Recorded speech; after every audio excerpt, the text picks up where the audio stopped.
जय माताजी मित्रों। तो आज આપણે આવ્યા છીએ આપણા ખેતરે।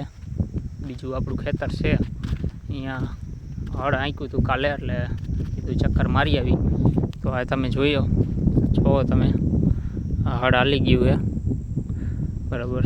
આ ખેતર છે આપણું, આ બાજુ છે ને આ બાજુ છે, આ વચ્ચે કેનાલ પડી છે, બે ભાગ પડી ગયા છે ખેતરના। આ બાજુ છે, આ બાજુ છે, એટલે કીધું હળ હાલી ગયું છે, જોઈ આવી। અને હવે વરસાદ થાય એની રાહ છે। વરસાદ થાય એટલે કપા વાવવાનો છે, એમાં કપાસ વાવવાનો છે। અને આપણા ખેતર ઉપરથી થાંભલાના તાર નીકળે છે, જો તમે આ થાંભલો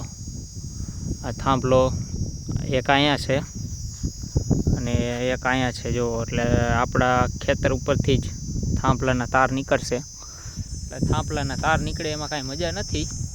થાંભલાના તારમાં તો ચોમાસાના આપણે નીચે હાલી તો થોડો થોડો કરંટ આવે ખરો, થાંભલાના તાર નીકળે એમાં કાંઈ મજા નથી।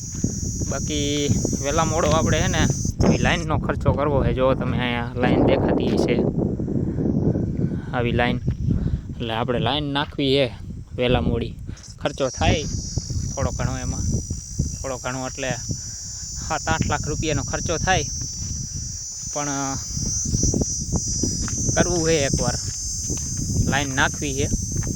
એટલે પાણીની 3 સિઝન આપણે લઈ શકીએ। આ અત્યારે ખાલી હું ચોમાસું આવી શકી, ચોમાસું મોલ થાય ખાલી અત્યારે પાણી વગર તો પાણી, કારણ કે છેટું છે અમારે નદી છે આ બાજુ, મચ્છુ નદી। મચ્છુ નદી અહીંથી 1-1.5 કિલોમીટર થાય। એક પછી ગામનું તળાવ છે એ એટલું જ થાય, 1.5 કિલોમીટર જેવું।